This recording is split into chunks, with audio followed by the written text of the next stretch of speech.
Robbing a bank is a time-honored technique used by people who fantasize about never having to work again. Granted, it's the more extreme method, and it's successful only as long as you don't get caught. But many robbers do find themselves behind bars eventually. As you'll discover here, pulling off a heist is not quite as easy as it appears in the movies. Here you can see top 3 largest bank robberies ever staged. Number 3. The Banco Central Burglary. The 2005 Banco Central Burglary in Fortaleza, Brazil was once recognized by Guinness Book of World Records as the world's greatest bank robbery. To pull it off, a 25-member gang set up a fake landscaping business. They spent 3 months digging a 256-foot tunnel that led up through the bank's vault floor. Once inside, they stole several containers that held 160 million Brazilian real, worth $71.6 million in 2005. Only 8 people were arrested, and just 20 million real was recovered. Number 2. The Knightsbridge security deposit robbery. Stolen $97 million.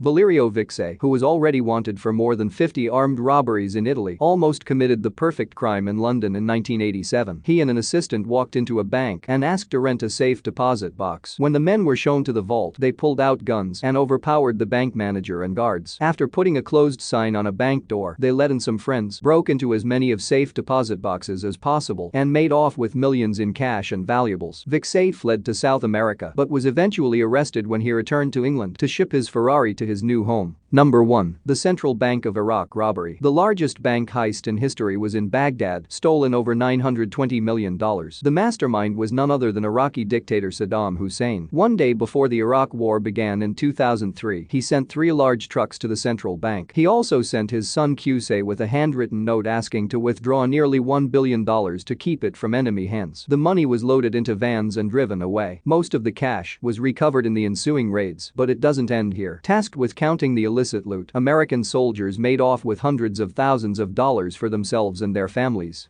That's 2 minutes. See you tomorrow. Thumbs up.